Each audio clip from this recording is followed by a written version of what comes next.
Aqui é o Casarão do Boneco. Essa casa, estava ouvindo mais ou menos ali a conversa lá adiante, mas essa casa é mais ou menos do final do 19, dos últimos anos ali, iniciozinho do 20, bem início mesmo, tipo 1903, por aí. Essa casa dessa época, ela foi, antes da gente chegar aqui, ela foi de 2 famílias, e a gente pegou essa casa da segunda família, foi a família que viveu mais. É uma família que ainda mora aqui nessa vila, tem uma parte que mora nessa vila aí. E aqui virou o Casarão do Boneco, primeiro do grupo Imbus Teatro com Bonecos, que é o grupo de teatro que eu faço parte, esse aqui. E gradativamente a gente foi entendendo que a casa aqui, a gente queria que fosse um espaço só de teatro, de animação, precisou abrir espaço para outras formas de fazer teatro, não só teatro, mas de outras formas de artes cênicas, porque a cidade não acolhe a quantidade de produção cênica que a cidade produz. Ela mesma não dá conta de acolher os artistas, lugar para produzir, para criar espetáculos e para apresentar. Os teatros públicos são caros para a gente, então a maioria das pessoas que fazem artes cênicas da cidade não acessam os teatros públicos porque é caro. Então acessa os espaços alternativos. Foi a maneira que a gente conseguiu para sobreviver. A gente é um grupo de teatro que existe desde 1996, de teatro com bonecos. Quem não conhece, a gente fez a coisa mais conhecida que a gente fez na vida foi o programa Catalendas da TV Cultura do Pará, que a gente fez por uns 10, 12 anos, tem mais de 100 episódios, foi praticamente todo produzido aqui nessa casa. E aí, assim, a gente vai fazer uma voltinha aqui dentro, vai fazer um circuito que a gente vai passar por dentro dessas salas aqui, tá? E a gente, depois daqui, a gente segue até o anfiteatro, que é lá no fundão do quintal, e a gente sai por aqui, tá? A gente faz essa volta. É isso, sim? É isso. É isso. Então, vamos passar. E aqui dentro é sala de tralha, quem consegue. Aí a gente sai nessa porta bem aqui do ladinho, pode me seguir. Aqui dentro a gente guarda o acervo técnico. Todas as salas são bagunçadas, tá? Aqui nessa sala direto, vocês vão passando e olhando, é só uma bagunça de acervo técnico, som e luz, equipamento de som e luz. Aí a gente vem para essa outra sala aqui. Aqui. Isso. Essa sala aqui, hoje a gente está chamando de Teatro Tiago Ferradaz, que é uma das pessoas daqui da casa, que é uma das pessoas da área técnica, de iluminação. E como ele é a pessoa que mais se atraca aqui, a gente começou a chamar esse lugar com o nome dele, Teatro Tiago Ferradaz. Mas ele está vivo, tá? Muito vivo, inclusive. E aí, a gente faz apresentações, era um sonho original, transformar esse espaço num teatro de bolso, como a gente chama. A ideia original é tirar esse piso aqui e a gente trabalhar lá no fundo, ter toda essa altura, ter o rudimento, como se fosse um teatro mesmo. Ter o rudimento e tal. Mas, por enquanto, desde que a gente está aqui, desde 2003, a gente ainda não teve condição de fazer isso. Se vocês vão olhar a casa, os detalhes da casa, vocês vão ver 300 problemas, certo? E atrás desses 300 problemas, mais uns 900, certo? A gente não tem grana, imagina, grupo de teatro. Quer dizer, eu esqueci de dizer para vocês que hoje o Casarão abriga 7 grupos, mais ou menos. Tem umas 13, 14 pessoas. Mas ninguém tem grana para dar conta de um patrimônio desse. É caro, não é qualquer coisa que a gente pode fazer. Para vocês terem uma ideia, antes a gente tinha algum desconto de IPTU, por exemplo, porque era uma casa, mas o forro começou a cair. Olha para cima, se vocês olharem para cima não tem forro. E era um forro lindo, gente, lindo, todo desenhado, rendado, lindo, lindo. Aqui e naquela sala. Caiu o forro, as partes que sobraram a gente ia pegar, era só aquela casca de tinta, não tinha mais nada dentro. A gente resolveu tirar. Quando a gente pediu o desconto do IPTU no ano seguinte, a gente quase foi multado, entende? Porque o forro caiu, certo? E quem é que tem grana para fazer o forro do jeito que era, né? Da mesma maneira a fachada, a gente levou 20 anos para reformar a fachada. A fachada está bonita, mas até agora a gente não conseguiu pintar, por exemplo, né? Então é grana. Se vocês verem o corredor, a gente já reformou inteiro uma vez e a cozinha uma vez, mas ele já está deteriorando. Foi a primeira coisa que a gente fez na casa.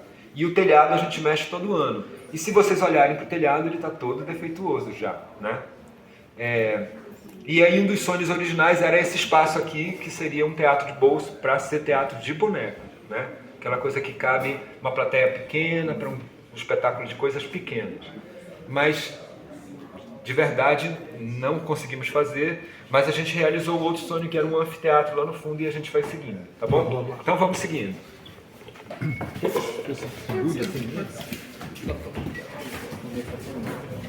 Oi. Muitas goteiras, gente. Se vocês olharem as paredes, todas escorrem água. Aqui, ó, marca de água. Essa esquina aí entre o corredor e a sala, eu digo até que algum arquiteto precisava se debruçar aqui para criar um ambiente que absorvesse a água. Não fosse um embate entre a água e a construção. Porque todas as descidas aqui se juntam nesse canto. Aí a calha não aguenta, e é um defeito crônico. Quando a gente chegou aqui já existia, e as pessoas que moravam aqui diziam assim, não, a gente mexia nisso periodicamente. Digo, então tem que ter um arquiteto que crie um ambiente aqui, com planta, que absorva a água, isso fique aberto. Tem alguém que precisa que alguém pense nisso. Né? Foi feito algum projeto para ser enviado para a prefeitura? Vários. Para a revitalização do espaço? Vários. Qual é a alegação? A alegação, a principal, não tem grana, primeiro que não tem edital para isso. Quando tem, é um edital de empréstimo, né? Ou seja, a gente vai fazer um compromisso e vai ficar pagando uma grana que a gente não tem, por exemplo, né? Então a reforma a gente conseguiu, por exemplo, com emenda parlamentar, que é uma coisa que leva um ano e meio, entra na conta do Estado, né? Porque havia secute, e aí veio pandemia, a gente perdeu uma emenda parlamentar porque ela sumiu dentro do cofre da pandemia, por exemplo. A gente foi para a saúde, assim a gente espera que tenha sido, né? Que ninguém tenha desviado, né? E quando rola atividade aqui, qual é a forma de arrecadação? Se é contribuição, tem algum valor? Várias maneiras. Tem a maneira Vocês ouviram a pergunta? A forma de contribuição. Então, a gente cobra ingresso, dependendo do espetáculo, ou a gente faz uma coisa que a gente chama de pague quanto puder. Dependendo do evento, a gente prefere o pague quanto puder, porque a gente consegue dar acesso para quem não tem recurso de verdade. Porque quem faz teatro não tem dinheiro, precisa desse ingresso, mas a população não é remunerada para consumir cultura, né? No máximo vai no cinema, paga um Spotify, né? No máximo, e paga um Netflix. E acha que isso é cultura, né? A maioria da população entende dessa maneira. E ir ao teatro, né? Então a gente acha que o Pague Quanto Puder é uma maneira de popularizar, de atrair as pessoas do entorno, a família que vem com 3, 4 filhos, né? Muito mais em conta você pagar quanto você puder, né? Do que ter um ingresso fixo. Vamos lá? Todas as salas são algum ambiente. Aqui, por exemplo, a gente deixou as janelas abertas para vocês irem olhando. É um ateliê e todos são bagunçados, tá? Esse é um ateliê de construção de objetos, tá? De adereços,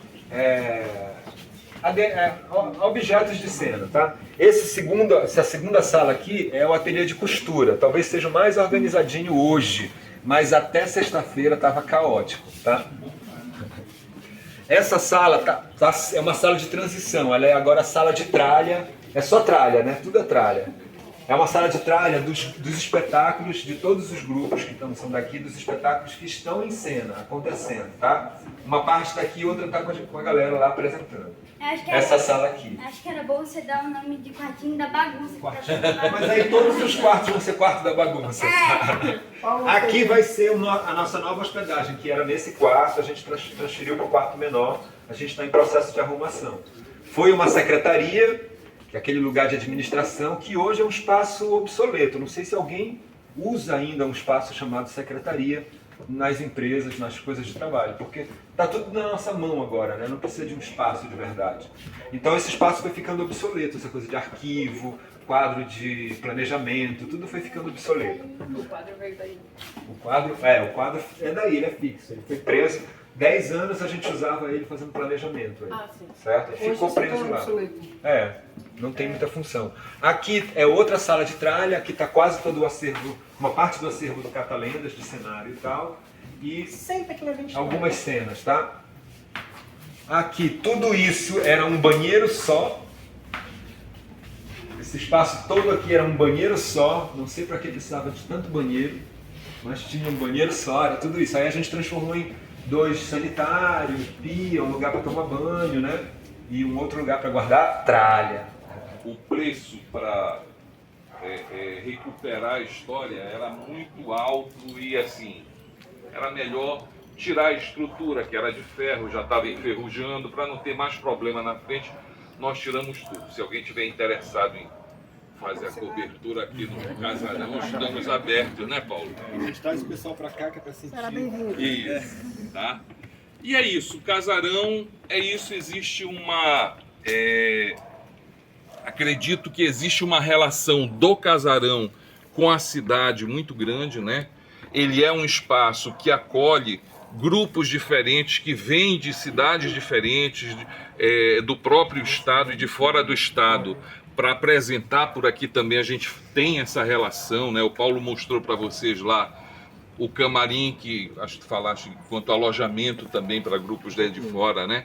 E assim, isso acredito que é importante porque a gente acaba formando rede, acaba formando relações diferenciadas com os grupos aqui da cidade, né? Uma coisa importante também dizer, existe uma relação de integrantes do Casarão do Boneco juntos à própria UFPA, né? Eu sou habitante do Casarão, é assim que a gente se chama, né? Eu sou habitante do Casarão e também trabalho na universidade. Paulo é habitante do Casarão e também é professor na universidade. Aníbal Pacha também é professor da universidade. Adriana Cruz também é professora na universidade.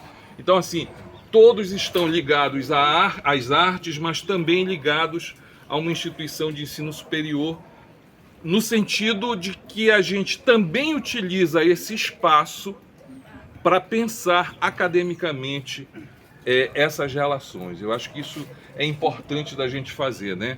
É utilizar essa prática artística para pensar o fazer cultural da cidade, tá? E o Casarão está aberto, fiquem atentos às redes sociais, aí a gente tem Instagram, tem Facebook, e aí vocês vão ficar sabendo das nossas programações aqui, tá bom? Jonathan. Uma salva de palmas, então, professor. Inclusive, o professor Sinato, né? Nosso professor, formou tanto eu quanto a Ana Paula. Tá me formando, na verdade, eu estou na última disciplina com ele, né? Espero que eu passe. Vai depender da tua postura hoje aqui, né? E formou vários geógrafos também, né? No decorrer aí da caminhada, né? O professor Paulo também, muito obrigado por nos receber. A gente sempre gosta de vir aqui justamente por também, como eu falei para vocês, às vezes a gente passa dentro do ônibus, né, no carro, né, e aí acaba não percebendo esses patrimônios que muitas vezes ficam totalmente despercebidos às vezes, né?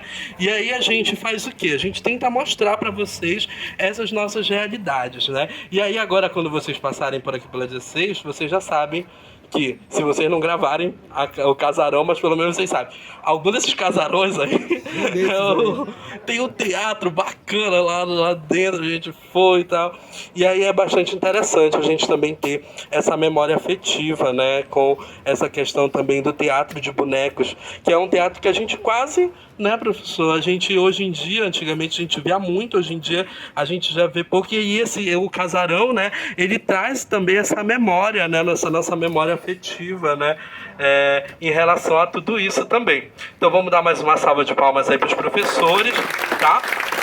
Agora a gente vai continuar o nosso roteiro, a gente vai sair aqui pelo chagãozinho, né? Pelo jardim, perdão.